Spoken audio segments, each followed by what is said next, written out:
जितक्या इंटरेस्टिंग बातम्या आता आपण टेलिव्हिजनवरती बघितलेल्या आहेत तेवढ्याच महत्त्वाच्या आणि जलद बातम्या तुम्हाला एबीपी माझाच्या वेबसाईटवरती सुद्धा पाहायला मिळतात। यूट्यूब आणि सगळ्या सोशल हँडल्सवरती सुद्धा या बातम्यांची माहिती तुम्हाला मिळते।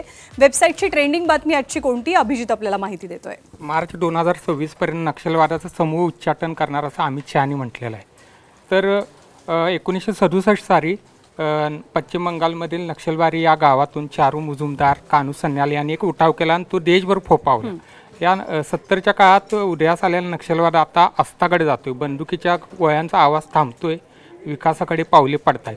तर हा नक्षलवाद नेमका काय, त्याचे सामाजिक मूळ काय आणि आत्तापर्यंतचा त्याचा प्रवास, या सगळ्यांचा आढावा घेणारा स्पेशल रिपोर्ट आपल्याला आपल्या साईटवर पाहायला मिळेल। आणि भूपतीनं काल जेव्हा सरेंडर केलं तेव्हा त्या सरेंडर नंतर ही चर्चा रंगली की नक्षलवादाचा आता अस्त झालेला आहे। त्या दृष्टीने ही बातमी आणि सगळा इतिहास अर्थातच महत्त्वाचा आहे। वेबसाईटला भेट द्या, ही बातमी जरूर वाचा, जरूर पहा।